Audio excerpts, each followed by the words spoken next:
Hello and welcome to the Everything is Black and White podcast. Newcastle 3-2 winners over Southampton.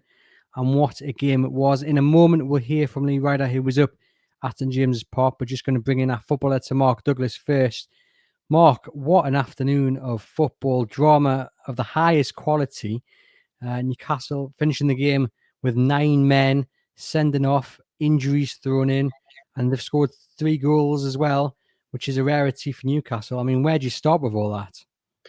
Well, I mean, it also was a typical Newcastle United, wasn't it? Nothing ever comes easy to the football club. There were 3 or 4 occasions, I think, on which you felt they'd done enough to win the game. I mean, Jonjo Shelvey just before James Ward-Prowse scores should have made it 4-1. It would have been a straightforward afternoon. It would have been no less than they deserved at that point as well. They were attacking really well. I think we'll probably move on to it later, but how much of a difference has it been in the last 4 games, them actually attacking? But at that point, you're sort of thinking this game's Newcastle's to win. I can't see any way back into it for Southampton. They're all over the place at the back. And then suddenly what happened, and Newcastle had to kind of go to a different place to see out the win. I think that's what's really what today has done. I think has answered quite a few questions about whether this squad with the manager, whether they still have that ability to bounce back. I think that's what I was most worried about after the Aston Villa defeat in particular. It felt like it was gone. Where was the team spirit? Where was the sort of the ability to dig in? But maybe we've kind of learned over the last few weeks that you write this Newcastle United group off at their peril, and maybe you write the head coach off at their peril as well. He's certainly, I think, conjured up something. But it was just fantastic. And the one regret I have is that that there were no fans in the ground today, and there's nobody in the city centre tonight drinking it dry, because it would have been one of those Saturday nights that just would have been absolutely fantastic. And it's just such a shame that's not there. But having said that, we're all sort of pretty down at the moment, I think, about the lockdown and the weather and everything, and it's just nice to have something like that to watch, because it was a terrific game, and we've sat through some absolutely horrendous Newcastle games in 2021 so far, and actually the last week or so was actually been totally different. And today was a terrific game. I don't think we would have been saying that if they'd have lost at the end of it, but now they've won. It was a great entertainment, and just a really uplifting way that they actually they stuck with it right to the end. It's interesting you mention the performance shows. I know they're still backing Steve Bruce, the players, because there was several points in the game where they could have folded. You've got the first goal by Southampton, which was a wonderful effort, which brought them back into the game. Callum Wilson going off injured, Manquillo going off injured, and then Shelvey missing the chance. Then then them getting a second goal through Ward-Prowse, and then Hendrick getting sent off. Like, there's so many examples of where you think, goodness me, they could have really just collapsed there. But they stuck together and got 3 vital points. Yeah, I think what's really interesting is the way that there's 1 or 2 or 3 sort of players, I think, today that deserve a whole heap of credit. I mean, Isaac Hayden, I thought, was absolutely outstanding. To be honest, all of them, apart from Jeff Hendrick, who I don't want to hammer him too much, because but it was silly what he did. And he did put a heck of a lot of pressure on the Newcastle team as well. Obviously, they lost. I think losing Callum Wilson, the momentum just shifted straight to Southampton. But then you had Miguel Almiron, who I thought was a talisman today, absolutely superb. He's had a lot of stick this season at times. Is he producing enough? Is he is he doing enough? But I think he's been outstanding the last few weeks, and he was brilliant today, absolutely brilliant. He was recruited by Rafa Benitez because of the effort that he could put in defensively as well as going forward, and and they're still getting the best out of him in this system as well. And what I think's really, really great, like you said, there were so many occasions, I think, on which they could have they could have folded. I felt when about 17 minutes, wasn't it, where I felt Southampton had blown themselves out, and I thought, they look as if they're running out of ideas, Southampton. And sure enough, when they started to sort of put the balls out wide and swing them in, I thought Newcastle will not concede playing like this, especially once they brought Paul Dummett on, who was great. It was brilliant that Paul Dummett came on and played the way he did, because he was, his cameo was brilliant. Sometimes a cameo like that is just as good as a sort of match winning kind of goal scoring cameo, isn't it? As much as anything. But it was Yeah, it was a real one for those people who say that this team spirit is there at Newcastle at the moment, because they needed it. They needed it today, because you look at the runs coming up, the players that they've lost as well. It's been it's been a long time coming, but it was brilliant. It was really, really good to watch. I didn't even mention the fact that Cher went off injured as well, and it looked a nasty one. Steve Bruce Did spoken about the 3 injuries they picked up there, all described them as awful. So we'll wait until next week to really see the Yeah. full impact. But be a big loss. But you mentioned Paul Dummett there. He made the most clearances, and when he came on, and it was a point in the game which some maybe looked at and thought, well, St. Maximin's going to be the outlet. They're going to backs against the wall, get the ball clear, give it to him, and he can get up the pitch. You bring Paul Dummett on, you're just inviting that pressure even more. But it paid off, and it was a great move by Steve Bruce. Yeah, and he got a lot of stick. Let's be honest. I mean, you can watch the reaction in real time now, and it's fair to say that I don't think Steve Bruce is getting too much credit for anything on social media at the moment. And when he made that decision, I think there was quite a lot of people ready to climb in on him and say, what are you doing? What's this decision? But credit to him, because Paul Dummett came on and he sort of embodied everything they need. Everything they needed. And there was no way Southampton were getting past him in that last few weeks. And look, I know that Steve Bruce, I think deservedly got some stick for this run of games. I don't sort of regret giving him some of the, or not giving him stick, but being critical of some of the decisions that were made, some of the ways that the team was setting up. But I think we've got to look at last week in particular, and they were lucky, I thought, against Crystal Palace. He made some mistakes at the end. I think they're throwing all the players on, but he got it right today, right from the fact that Joe Willock started, which, again, a lot of people were sort of saying, oh, well, what have the Longstaffs, what have Matty Longstaff done wrong? And Joe Willock's coming in. Joe Willock looked absolutely, exactly what Newcastle needed today, running in late. They haven't had a player like that since, I mean, there were elements of sort of, Wijnaldum about the way that he was playing today. Really, really good. And he's a player that Newcastle have pushed really hard to bring in. Bruce has pushed really hard to get in. So I think he got things right today. Obviously we look at Graham Jones coming in, and it's clear that it's helped because the team are playing better. But I think to put everything on Graham Jones is just not fair, and to be perfectly honest, a little bit churlish, I think, as well. I think you've got to criticise when they deserve it, but you've also got to praise when they deserve it as well. And whatever happens from here, and I think I've written a couple of pieces this week saying that the bigger issues for Newcastle United as a football club are not necessarily going to be whether Steve Bruce stays or not. It's going to be whether this takeover happens or not. In the meantime, in the short term, they need to stay in the Premier League. They needed Steve Bruce to pull out the results that he has done over the last week. And we can start to look forward a little bit to the next few weeks. It's got some tough games coming up. But that win was absolutely vital. Look, again, Fulham have dropped points today. I don't think, and I haven't thought since Newcastle won last weekend and Fulham didn't win, even though in midweek, I know they did, and Newcastle didn't win as well. I just don't think any of the teams in the bottom three are going to get results. I didn't think even before today they were going to get the results to overturn Newcastle's advantage. I definitely don't now. I mean, I look at it today. Fulham have again drawn today. I know they've got a game in hand, but I just can't see them getting back. They're not as good a team as Newcastle either. And Newcastle still got a lot of those teams down there to play as well. I think Newcastle will be safe now. I think we can start to look forward, and it is now an opportunity for Steve Bruce to prove that this last few weeks is, it's a sign that he can progress. Because I wrote that off a few weeks ago and said, I think it's been proven that he can't turn the team forward, because it'd been 19 months, I think, of him not being able to do it. Well, last 4 games have been a real surprise, and a pleasant surprise at that. And you sort of say, let's see what they do, because they're playing a lot more on the front foot, and that's all we've ever asked of them. I know there's been a lot of hurt feelings, I think, at Newcastle United. Not hurt feelings, but there's been a lot of bruised egos at Newcastle United about the way that they've things have been said in the last few weeks. But all we've ever kind of wanted is this. And you've got to say that maybe if there wasn't a bit of pressure on them to change the way that they were playing, maybe they wouldn't have done it. So great that they are. And I think all we want is the team to win and play like today, and that's all the fans want. That's all anybody associated with Newcastle United wants. Long may it continue, because when you look at them playing like they did today, it's they're halfway there when they put in that kind of effort. they play like they did today.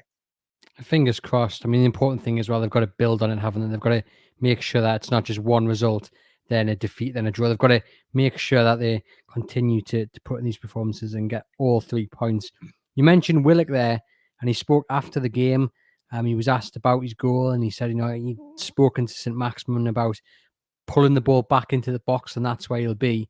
I just think that is an amazing thing for a lad who's just come into the club.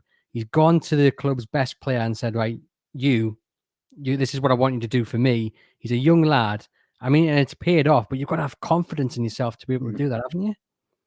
Yeah, and what's really nice about him is that he's not. I think he came and some people were sort of saying about him, well, he can't get in the Arsenal team, and what we do, and I understand that. I've said before, I'm not sure sometimes about developing other players for other teams. There's debate to be had about that, but when you're in a situation Newcastle are in, you need to bring people in, but he's not a novice really, because he's played quite a lot of games for Arsenal, really, when you look at it.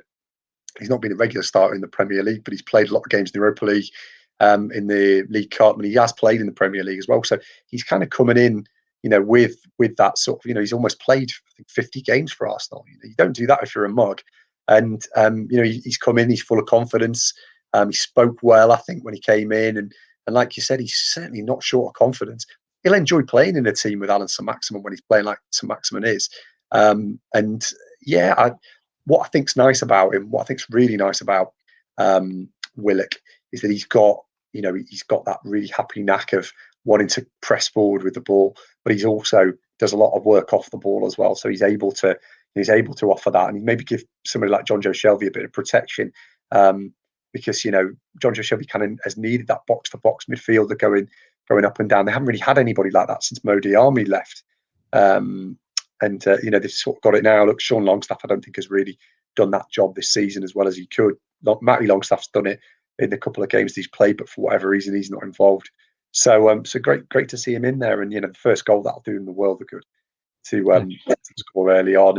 And hopefully let's see a profitable partnership coming on. And there's obviously a chance that Willock, could even be back next season, which I think could be really good.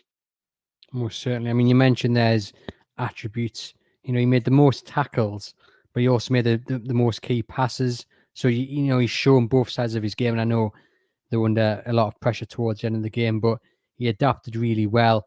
Obviously, got a mature head on his shoulders despite his age.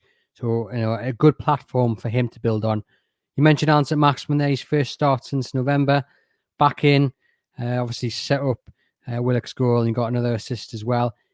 I mean, he is the difference, isn't he? And it's great to see him back in full flow. Obviously, he went off for Paul Dummett, as we've mentioned, so he'll get a bit more of a rest than some of the others. But what did you make of his performance today? Yeah, really good. What's been really nice about St. Maximin is I think we were all sort of worried that the COVID situation that he had seemed to be really kind of worrying from the way that Steve Bruce was talking about it, and you did wonder whether he'd be able to. His game is quite a lot about sprints. It's about short bursts with the ball. The way that he plays requires him to be quite athletic, and you were a little bit worried whether he'd lose a bit of that swagger.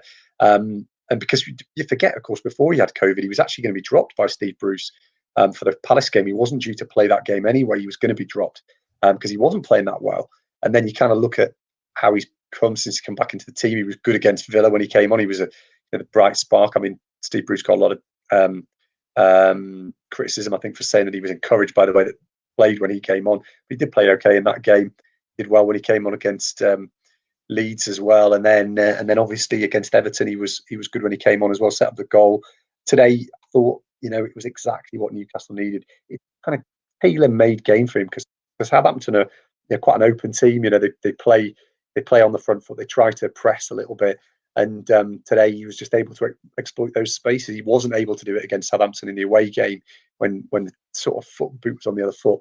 But he was able to do it today, and he'll go to Chelsea next week, and I think he'll probably fancy himself in that game because they'll get a bit of space there as well. It's ironically the next two games are probably suit him quite well because he will be able to do it. And if Newcastle play on the front foot as they did, they're going to concede goals, probably a few more goals than they have done recently. But I'd say absolutely brilliant that he's back, because he is the key. He's the talisman. You look at their record when he starts and when he doesn't start, and it's night and day. It's clear that he's so crucial to this team, because when he's in it, they win games, they draw games, they lose a lot less. When he's not in it, they tend to lose because they just can't create much. But having said that, how many goals in the last few games now? It's five, six, 7 goals in the last 5 games, and they hadn't scored. It scored 1 in 13 or one in 10 or something before then. So, it's definitely signs that things are turning around, and hopefully they can start to look up the table now rather than down at the bottom three. You mentioned the goals there, though, and this leads us into kind of a final round of questions. It is about these injuries and who's going to come in. I mean, obviously, Callum Wilson, it looks like he'll probably miss that Chelsea game. We'll wait until next week for the club to confirm it. But Steve Bruce isn't speaking too positively about Callum Wilson's injuries, hamstring. Who comes in? Because and we don't want to criticize Joelinton too much, because it was he came in and then obviously Hendrick gets sent off, so the whole dynamic of the game changes. But I wasn't too impressed with what I saw. A lot of people, and I'm probably in this boat, would have preferred to see Dwight Gale come on, because he runs the channels a little similar to Callum Wilson. Would you start Joelinton against Chelsea? Would you start Dwight Gale? Would you start Andy Carroll? For you, who is the man to replace Callum Wilson? Well, I'd like to see Dwight Gale get a chance, to be perfectly honest. But obviously he's in a sort of weird situation with his contract, and I would think that there might be an element of Steve Bruce looking at the Dwight Gale situation and thinking, well, do I want to give him too many chances, because he might not be here next season? Do I build the team around? Do I start to play him in that role? I'm not sure whether that's definitely in his thinking, but it wouldn't surprise me. The problem with Joelinton is we've known he's not a lone striker. He doesn't play that role particularly well. He really struggled dreadfully last season doing it. And yeah, I mean, he's a body. He will defend.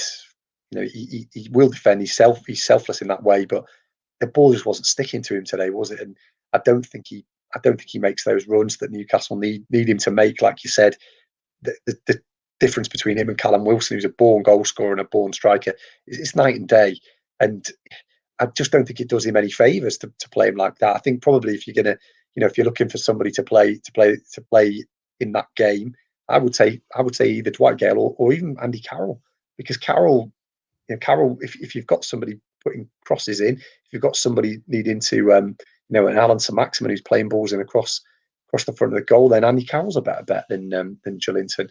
Joelinton hadn't been involved much recently, so it was a surprise when he sort of came off the bench.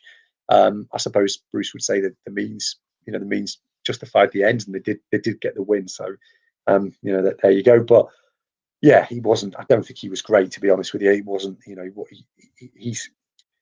Let's be honest. He's been a bit of a disappointment, really, in that from that that situation. He's somebody who I think will offer them something. He can play on the left. He played quite well in the two with Wilson. I quite like that when I saw that over the kind of November period, wasn't it? Like October, November period, they played quite well together. But he's not a front man on his own. He just doesn't. It's just not there for him, is it? So I'd probably say Gale, just to see how he is. He looked quite lively when he played those couple of little cameos, and he was great. You saw him today, delighted, I think, for the other lads that they'd won the game. And he saw his little tweet at the end as well, saying how delighted he was as well. So he's clearly not. He's clearly part of the group, big part of the group as well. So I'd like to see him get his chance next week. And then we move back into that midfield. Obviously, Hendrick will be suspended, so there's a space there. Do one of the Longstaffs come in? Do we see Hayden go back into the midfield? And Clark should be back, all being well. His partner is expecting their child, so best wishes to them. And all being well, he'll be back in the side for the Chelsea game. But obviously, they've got massive injuries. So what happens? Because obviously, Hayden's probably the key element in all of this. Well, you'd love to see Hayden back in midfield, because that's his kind of natural position. And I think they do lose something when he's not there, because he's better at that role than Hendrick. And I think Hayden and Shelvey and Willock might be a really nice, really interesting midfield three to see play. So yeah, you'd hope that he was in there, but if not, then Could it be a chance to go back in for Matty Longstaff, who's, I said, let nobody down when he played? Sean Longstaff just seems just way out of favour at the moment. He doesn't seem anywhere near it. And to be honest with you, hasn't played that well when he's been in. So doesn't surprise me entirely that he's not in there. But yeah, maybe Matty Longstaff potentially if Isaac Hayden's in defence. But I'd like to see Hayden in there because I think that'd be a good midfield three with Willock kind of pushing forward. John Shelby got a bit of stick, didn't he, over the last couple of games? But I thought he played okay today. And he put a decent amount of effort in today, I thought. And he kind of what they needed. I think he's threading through some nice through balls as well. He's not, I know he's never going to look like he's putting the effort in like Hayden did. But I think he did a decent job today. I wouldn't be criticising him today. I know he gave the ball away a couple of times in the first half, but players like him, creative players like him, are going to give the ball away because he attempts the kind of passes that he does sometimes. So I'd like to see that three in there. Keep Shelby in the team, to be honest. And we'll finish then on Miguel Almiron. We've mentioned him briefly, but another top performance from him today. He definitely got one of the goals. I did read somewhere that the second goal had also been awarded to him. I've read that throughout the game, so I haven't checked it out yet. But regardless, I mean, he was fantastic throughout. And when the pressure was really on, he was nicking in and winning the balls, and he, like a little Duracell bunny, just getting the ball out of danger and drawing a foul and just giving them a little bit of relief when the most needed it. And it's nice to see him playing with a smile on his face again. Yeah, I mean, the one player, I think Steve Bruce said afterwards, the one player who's really benefited from this change of system is Almiron. He's really been excellent. Lee Ryder gave him a 10 out of 10 today, and I think it was a 10 out of 10 performance. That's his role, isn't it? That's his role. That's where he needs to play every week in, week out. And when he does play in that role, he benefits the team. I know there was a few people saying earlier in the season that they thought he was limited, average, doesn't do it, but he's a special player. I think he's quick. He's works so hard, and he's getting better. I think he's getting better. The more and more he gets used to this league, and he's been here a couple of years now. He's been here 2 years now, isn't it? And I think he's been really, really good. And he's added goals to his game. I mean, it seems a long time ago since we were sort of saying, remember we were kind of waiting for his first goal. It was only a year ago. He scored goals since then. He's looked decent. I know he got a lot of stick in the reverse fixture between Newcastle and Southampton when he gave that ball away dawdling at the start of it. And it was sort of what's happened to Miguel Almiron. But you stick with players like him. You stick with them. It's like Callum Wilson had a bit of a lean period earlier in this in December where he was not scoring some goals that you felt he should have scored with. But he's a class act. You stick with players. Form is temporary and class kind of is permanent, really. I know it's a bit of a cliche, but it's true. And I feel that about Almiron. There's one or two players in that team who you stick with because that they will deliver when they need to. And Almiron's one of them, in my opinion. Certainly. I think everyone agrees with that. And like we said, just another fantastic performance. But Mark, we appreciate you popping on to Everything Is Black and White podcast. To those listening on the podcast, we're now going to hear from Lee Ryder. Please remember to like and subscribe, especially if you're on Apple Podcasts. And to those on YouTube, Lee's video will be down in the channels below. So if you just click down, you'll see it there. Mark, once again, thanks for joining.